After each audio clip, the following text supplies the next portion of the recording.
네, 이번 강의에서는 기본 프로젝트에서 매크로 보고서 작성 과제를 수행하기 위해서 필요한 기본적인 제반 지식들과 어떤 방식으로 사고해야 되는지 그 사고의 확장 방식에 대해서 한번 살펴보도록 하겠습니다. 첫 번째는 나이키라는 기업을 저희가 사례로 한번 설명드릴 텐데요. 나이키라는 기업은 신발을 판매하는 기업이죠.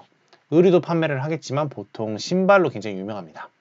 그리고 전 세계에서 브랜드 평판 1등이기 때문에 장기적으로 그냥 사서 묵혀두면 된다라는 생각들을 굉장히 많이 합니다. 근데 그렇게 분석하는 게 과연 의미가 있을까요? 당연히 의미가 없을 겁니다. 사실 그런 분석 방법은 1분도 채 소요되지 않기 때문에 저희가 굉장히 깊게 제대로 분석하는 작업이 필요하다고 볼 수가 있겠죠. 따라서 일단 나이키의 제품별 매출 구성부터 한번 살펴보도록 하겠습니다. 첫 번째 도표를 보시면 풋웨어, 운동화죠. 신발류, 그 다음에 어페럴, 의류, 그 다음에 equipment, 특정 장비 이런 식으로 구성이 되어 있습니다.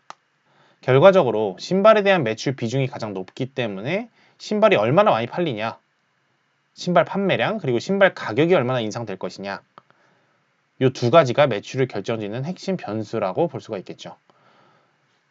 두 번째로 이제 지역별로 어떻게 판매되는지를 살펴봐야 됩니다. 한국에 있는 의류 브랜드들은 대부분 한국에서 많이 판매되죠. 내수 중심이라고 볼 수가 있는데 물론 F&F 같이 MLB라는 브랜드를 가지고 중국 시장에서 굉장히 잘 먹히고 잘 공략하고 있는 그런 기업들도 있겠지만 보통 국내 시장만을 타겟으로 하는 경우가 굉장히 많습니다. 하지만 나이키라는 기업은 글로벌 브랜드죠. 따라서 지역별로 살펴볼 필요가 있습니다.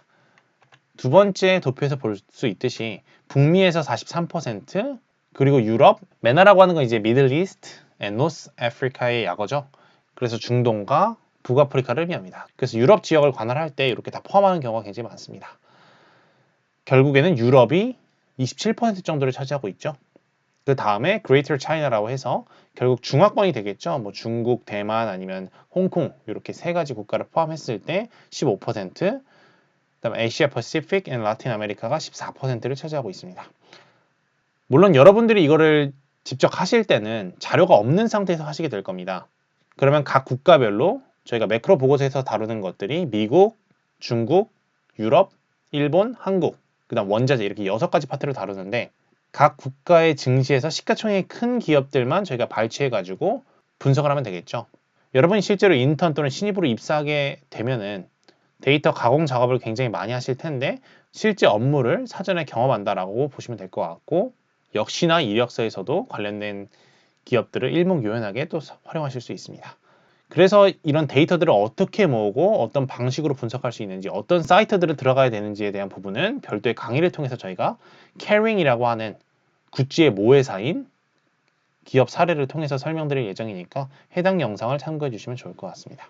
다시 본론으로 돌아와서 통념적으로는 중화권에서 엄청나게 많이 판매될 것이라고 생각이 듭니다. 그런데 실제로는 중화권 비중은 생각보다 낮죠. 북미 시장이 가장 크다는 새로운 사실을 알게 되었습니다. 그래서 요약하면은 나이키는 신발이 주력 제품이고 그 주력 제품 중에서도 에어 조던이라든지 에어 포스 같은 신발류가 가장 잘 팔린다는 것을 인지하게 되었고 두 번째로는 북미 시장이 가장 크기 때문에 결과적으로 중국 시장이 성장한다라고 하더라도 북미 시장에서의 성장성이 훨씬 더 중요하다라는 사실을 인지하게 되었습니다. 자, 그렇다면 북미 시장을 조금 더 저희가 확대해서 생각을 해볼 필요가 있습니다. 에어 조던 굉장히 비싸죠. 그럼 그 비싼 제품을 여러 켤레 사는 사람들이 분명히 있을 겁니다. 그 주요 소비층이 누구인가를 저희가 파악해 볼 필요가 있겠죠. 연령층으로도 파악을 해볼 수 있겠지만 북미라는 지역은 굉장히 인종이 다양하게 분포되어 있습니다. 그래서 인종이라는 키워드를 통해서 저희가 한번 분류를 해보도록 하겠습니다. 세 번째 도표를 보시면 미국의 인구 구성인데요.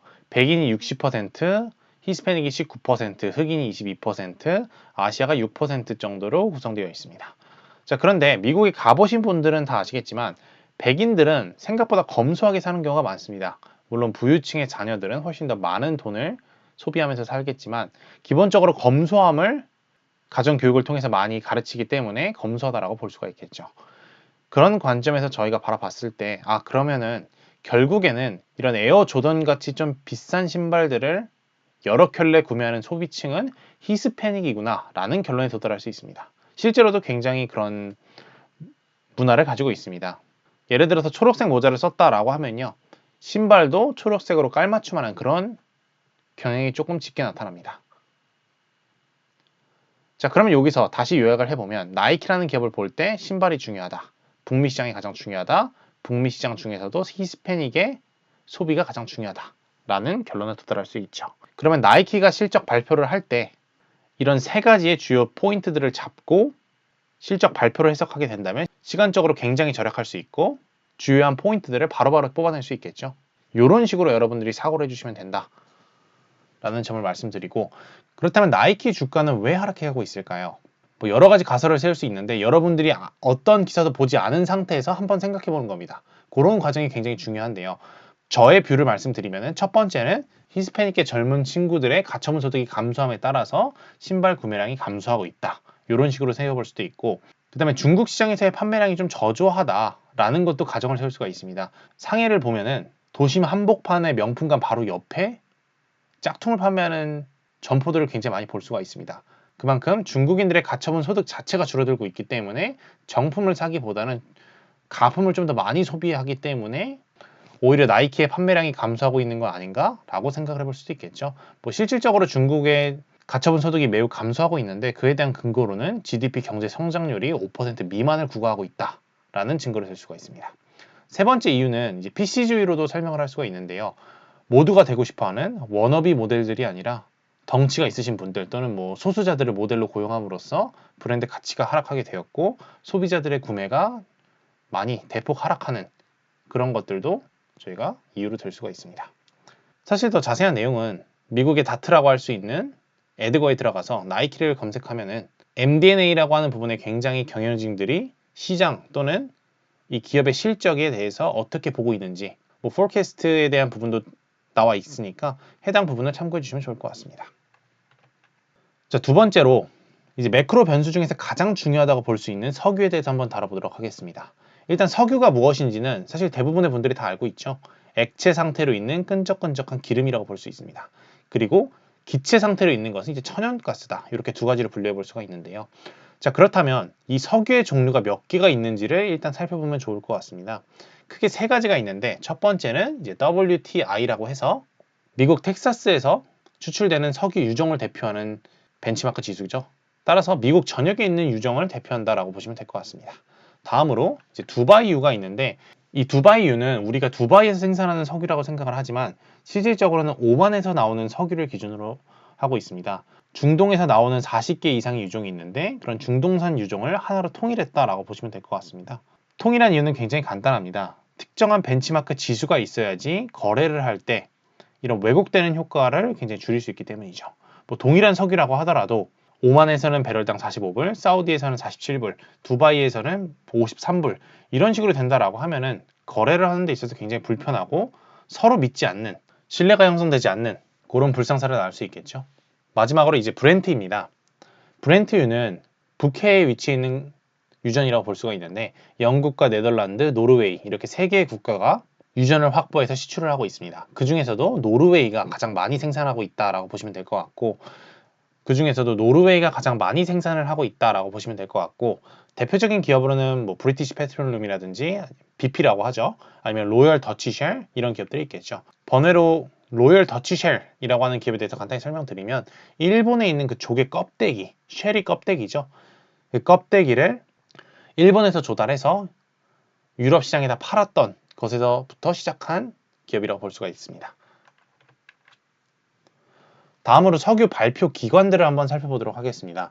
석유를 발표하는 기관이 굉장히 많습니다. 그럼 결과적으로 공신력, 신뢰성이 있는 기관들이 무엇인가를 판별하는 것이 매우 중요하다고 볼 수 있겠죠.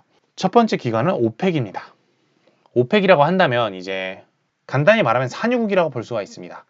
산유국 중에서도 재정 지출, 즉 재정 지출에서 석유가 차지하는 비중이 굉장히 큰 국가들이 주로 모여서 만들어진 이익단체다 이렇게 정의할 수가 있겠죠.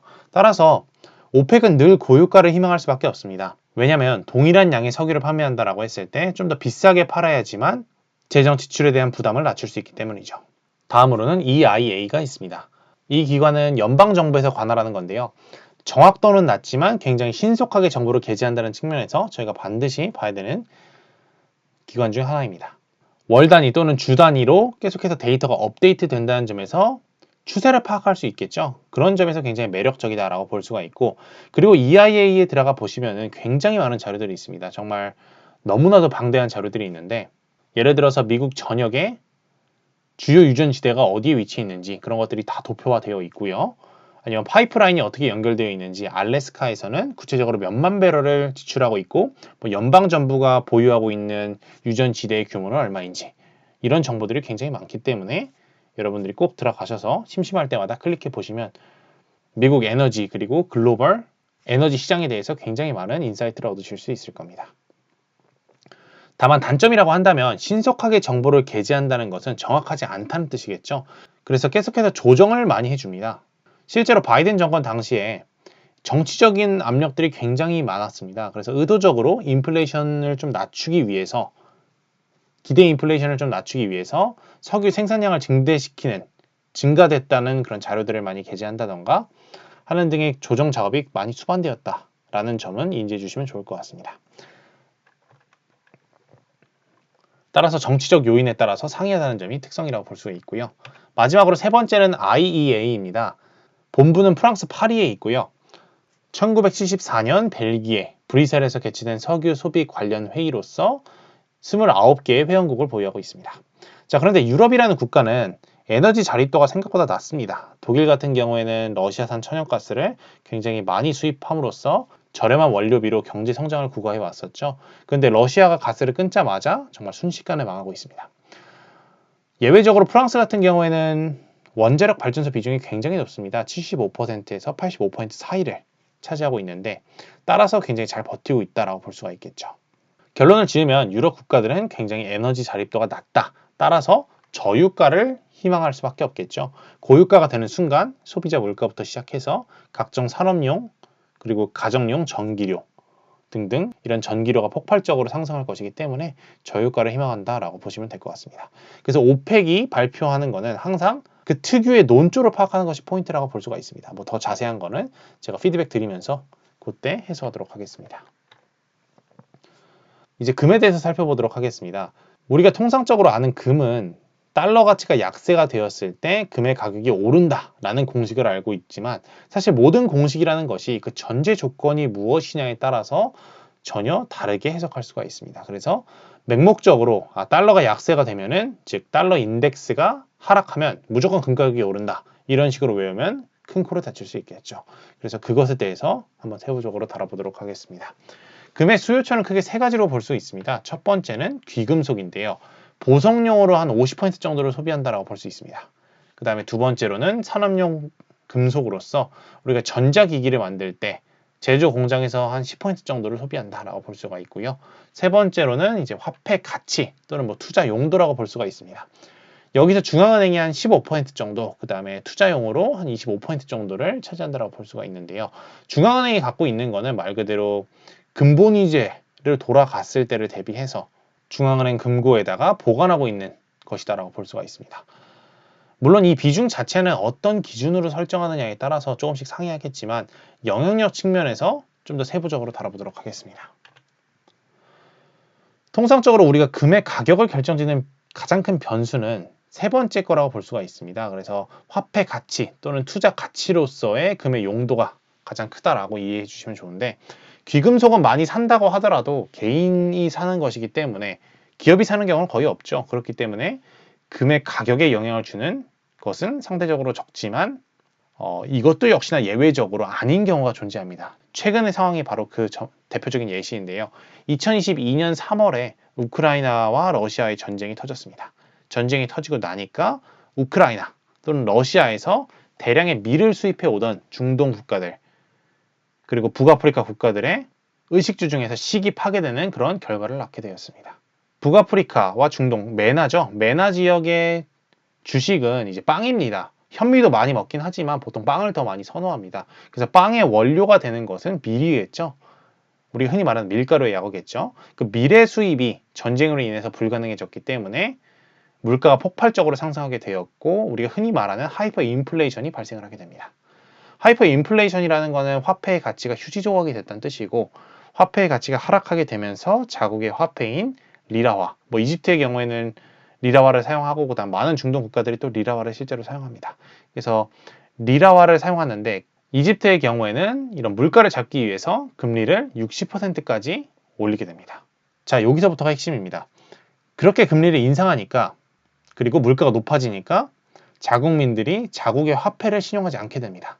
한국도 마찬가지로 금융위기가 발생한다라고 하면은 일단 달러를 많이 살려고 하겠죠. 마찬가지로 이집트를 포함한 메나 국가들 역시 달러를 많이 사려고 했습니다. 근데 요 시기에 미국과 유럽, 즉 서방권에서 러시아를 스위프트망에서 배제시킵니다. 스위프트망이라는 건 이제 달러를 결제할 수 있는 그런 통화 거래망이라고 볼 수가 있는데요. 여기서 배제시키게 되면서 러시아가 유럽과 미국에 예치한 달러 자산을 인출할 수 없게 만듭니다.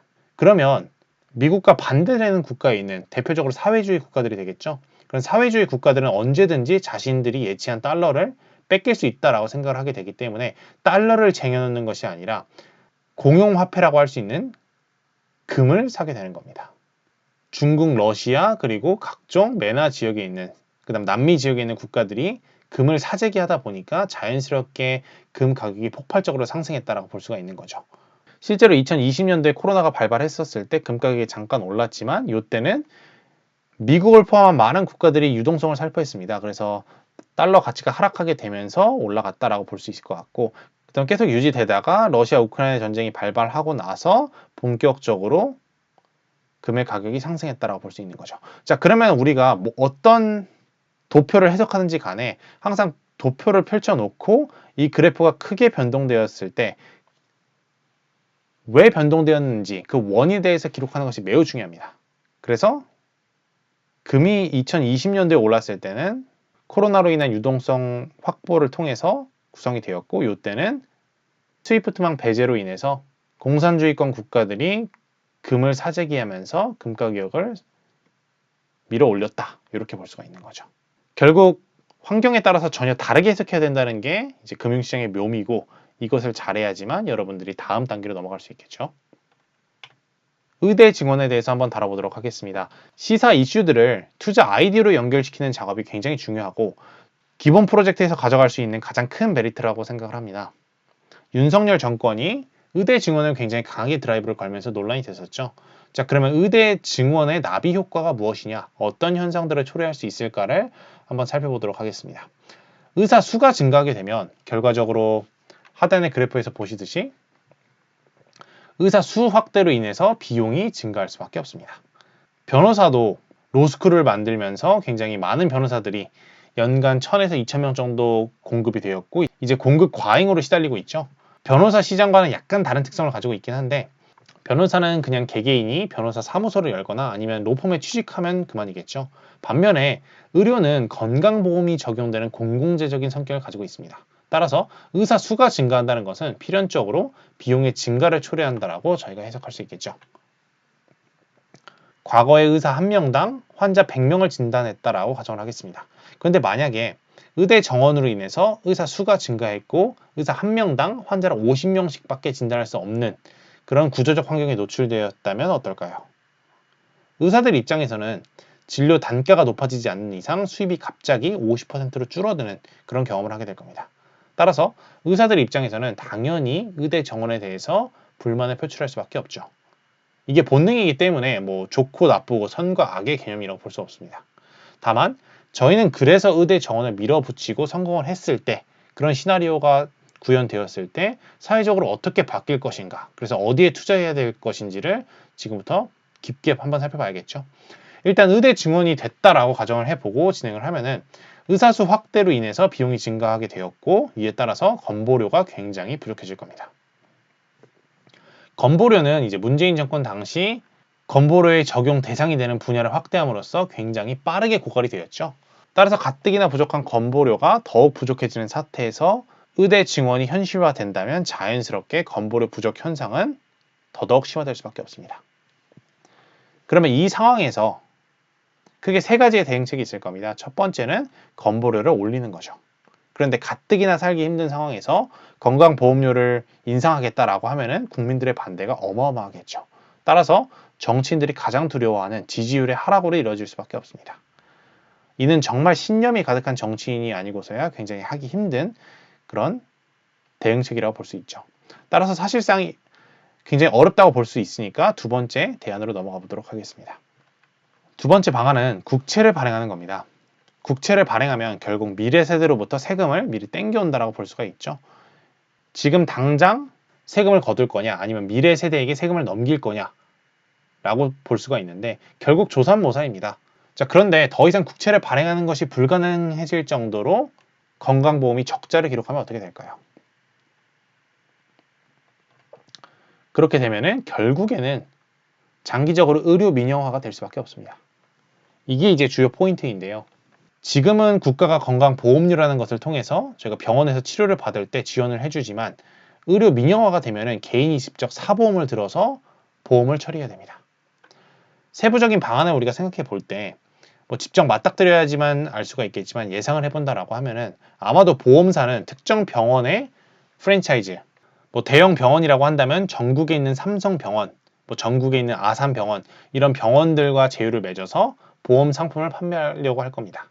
대표적으로 삼성생명은 삼성병원과 제휴를 맺고 관련된 보험 상품을 판매하겠죠. 그럼 이 보험을 가지고 삼성병원을 가게 될 경우에는 과거처럼 보험 혜택, 건보료 혜택을 그대로 받을 수 있다. 이렇게 적용이 될 수가 있겠죠. 자, 그렇다면 보험사 입장에서 보험사 중에서도 생명보험사 입장에서는 새로운 시장이 개화가 되는 겁니다. 보험이라고 하는 건 결국 가격의 상승보다는 Q, 즉 보험 가입자의 상승이 훨씬 더 근본적인 비즈니스 모델이라고 볼 수가 있겠죠. 그런데 한국의 특성상 출산율이 0.7명밖에 되지 않기 때문에 인구의 증가를 통해서 매출 성장을 기대하기에는 굉장히 어려운 환경입니다. 따라서 가격을 인상해야 되는데 가격을 인상하는 것도 사회적인 저항에 부딪힐 수밖에 없겠죠. 게다가 경쟁이 굉장히 과열화된다라고 하면은 가격을 올리기는 더더욱 어려울 겁니다. 따라서 의료 민영화가 생명보험사에게는 어마어마한 기회가 될 수 있다고 저희가 볼 수가 있겠죠. 자, 그런데 저희는 여기서 끝나면 안 되고 한 단계 더 나아가야 됩니다. 그러면 얼만큼의 이익을 창출할 수 있을 것인가를 한번 살펴보도록 하겠습니다. 건보료의 연간 수입액은 87조 원 정도로 추산이 됩니다. 그럼 만약 그 중에서 50% 정도를 가져온다라고 하면 어떨까요? 90조 원이라고 했을 때 대략 45조 원 정도의 새로운 매출이 창출되는 거고 생명보험사들이 배분한다라고 했을 때 뭐 예를 들어 삼성생명에서 한 20% 정도의 점유율을 가져오겠다. 그럼 45조에서 20%를 곱하면 약 9조 원 정도의 새로운 매출을 창출할 수 있는 거죠. 별도 매출액 기준으로 해서 삼성생명을 보게 되면은 25조 원 정도의 매출을 기록하고 있습니다. 그러면 25조 원에서 9조 원을 더하면 32조 원이 추산이 되고요. 그럼 32 나누기 25 마이너스 1을 하게 되면은 28%가 나오겠죠. 그러면은 매출 성장률은 한 28% 정도를 생각해 볼 수가 있겠다. 물론 한 해에 그렇게 갑작스럽게 되기보다는 충분한 시간을 두고 바뀔 겁니다. 그럼에도 불구하고 매출이 우상향한다는 것은 자명한 사실이죠. 이런 방식으로 여러분들이 사고를 확장하셔야 되고요. 물론 여러분들이 매크로 보고서를 작성하신 다음에 제가 또 여러분들이 작성하신 자료에 맞춰서 상세하게 관련 이슈들로 면접에서 많이 나올 만한 이슈들, 그 다음에 매크로 보고서에 사용하면 굉장히 좋을 만한 워딩들을 다 설명드릴 거니까 걱정하실 필요 없고 최대한 고민을 많이 하셔서 적어주시면 감사하겠습니다.